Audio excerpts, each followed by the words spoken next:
importantly, they're going to vote against his nonsense. I mean, she wouldn't even come out. Kamala, to her detriment. I mean, she was thrown in at the last minute. She'd never run for anything for a federal election. She didn't know what it was like. In California, you can go with that kind of crazy lunacy, but you can't do it in the rest of for the rest of America. I've said famously, that famously, listen to me. I was just going to say, yeah.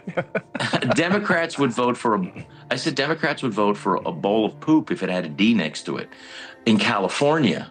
But the rest of the country, they just weren't. Rob Schneider has a message for woke celebrities, and it's brutal. The comedian torch stars who endorsed politicians during the election, and it was savage. Bill Maher master sarcasm, but Schneider's roast is pure fire.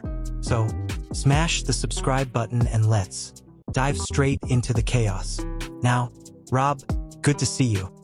Good to see you. First of all, I'm insulted that anybody would think that what celebrities say doesn't work.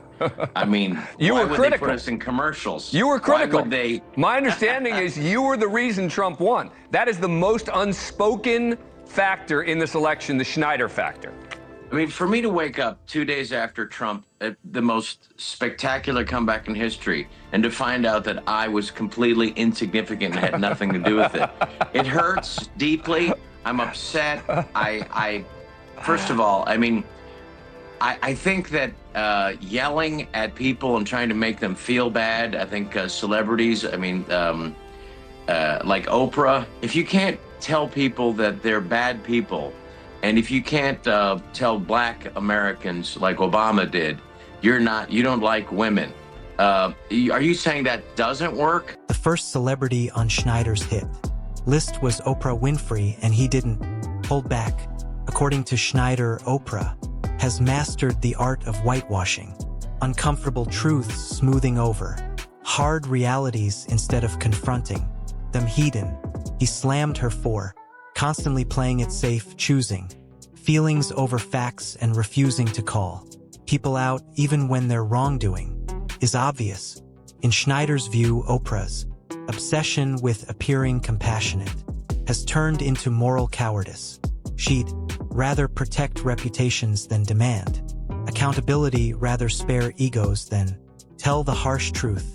And that, Schneider argues, is the real problem with celebrity activism.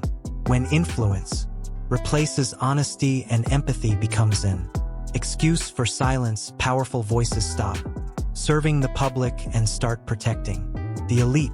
For someone with Oprah's reach, Schneider suggests that silence isn't kindness, it's complicity, and that critique set the tone for everything that followed.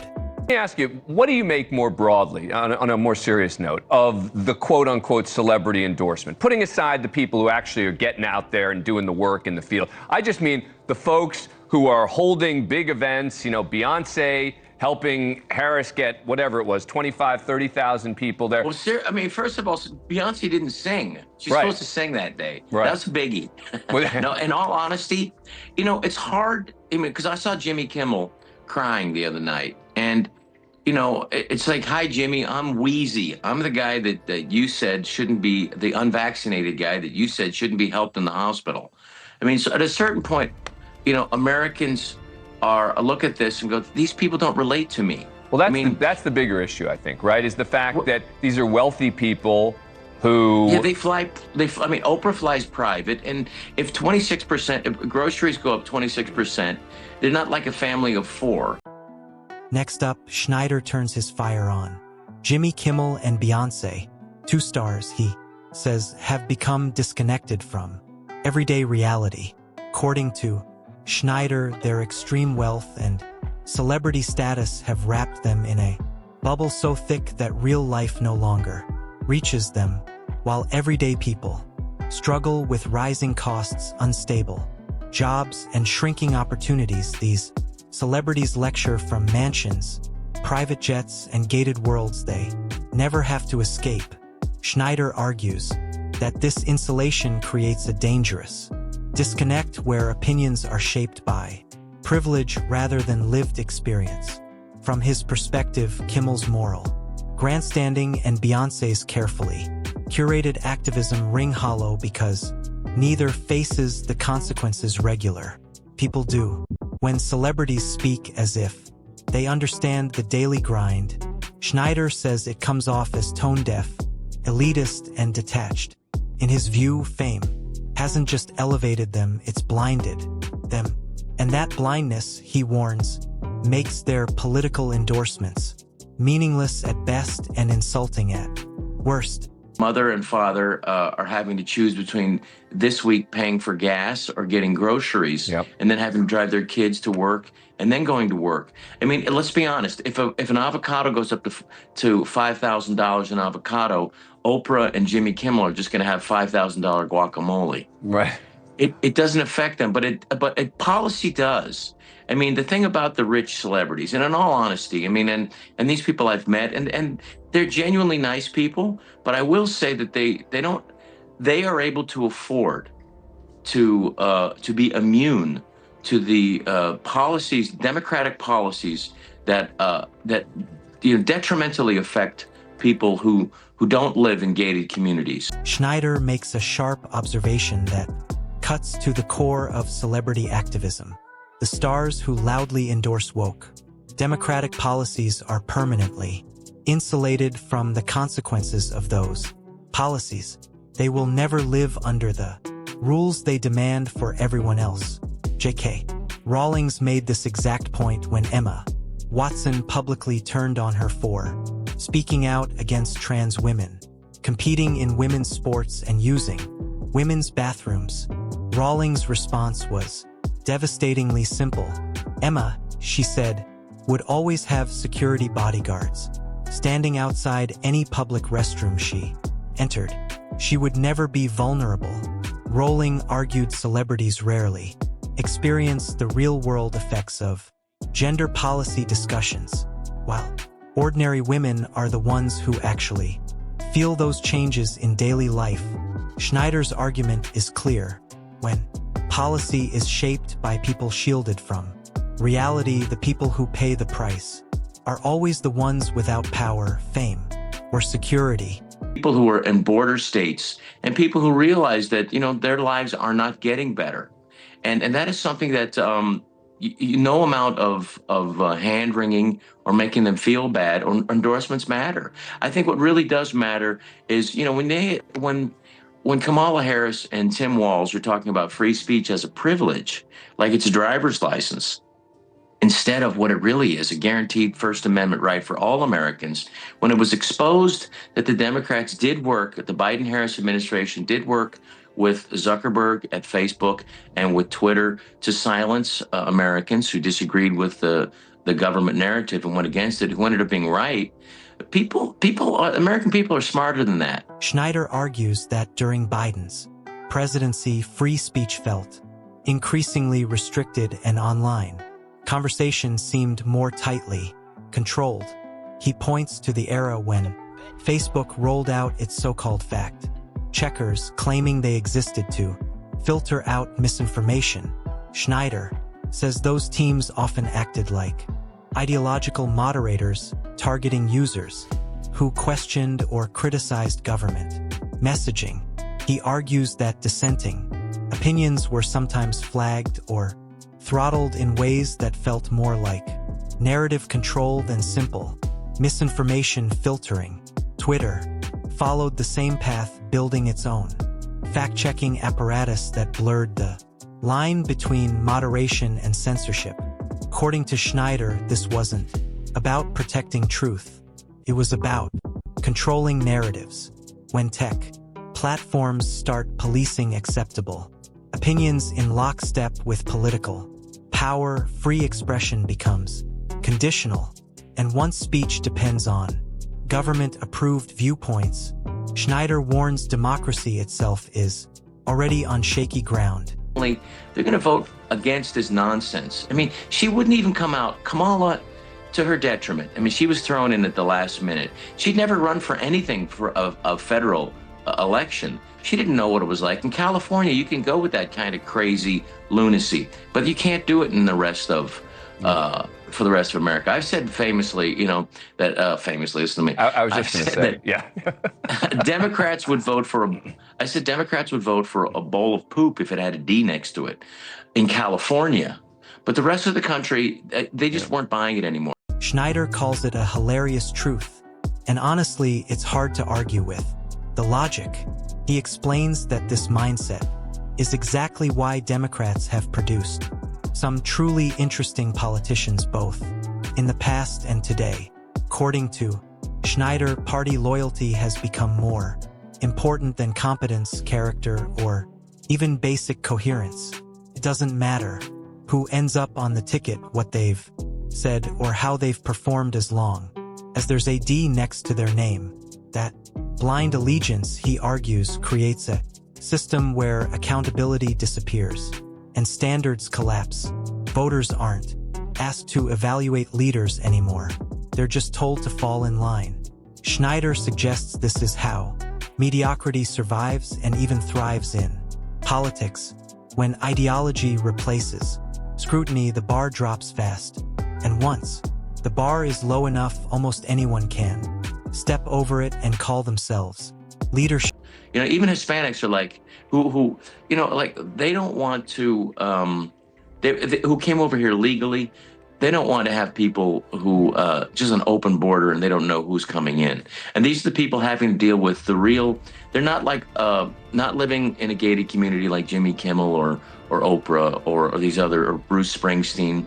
They're living and having to deal with the real world consequences of democratic policies. And Americans have rejected it, and rejected it soundly. Schneider makes another pointed remark that exposes a glaring contradiction in the open borders debate. He notes that even many Hispanic and undocumented immigrants often oppose open borders themselves. Why? Because they understand something elites pretend not to. Borders matter. They want to know who's coming in, who's going out, and whether the system has any control at all. According to Schneider, this common-sense view clashes sharply with the celebrity class, who preach open borders from behind high walls, private security, and gated communities. These stars never deal with the consequences of the policies they promote, yet they lecture every day Americans about compassion and morality. The irony, Schneider points out, is almost laughable. Many of these same celebrities openly claim they hate America so much that they threaten to leave it, yet still insist on reshaping it for everyone else. It's hypocrisy dressed up as virtue. Well, Kamala, she does different accents, depending on where she is, down south. Let me tell you something. You boys better get it together here and vote. Save democracy. Black community, she's like, shit, let me tell you something, honey. Let me tell you right now, we ain't vote for Trump, I even saw her at a 7-Eleven going like, listen, it's very important that we vote for the Democrats. We're trying to save democracy here. We're trying to save democracy. For sure, you don't understand. You need to vote. You need to vote. Rob Schneider doesn't mince words when it comes to KLA Harris. He flat out calls her inauthentic, arguing that everything about her feels manufactured, from her shifting accents to her carefully staged public persona. According to Schneider, the accent changes aren't harmless quirks. They're symptoms of something deeper. Politician constantly adjusting herself to fit the room instead of standing on principle. One day she sounds one way, the next day another, depending on the audience. Schneider says that same shape-shifting defines her political identity. Nothing feels fixed. Nothing feels real. And that's the problem. In his view, a leader who can't present an authentic self can't be trusted with real power. When voters step into the booth, they deserve to know exactly who they're voting for.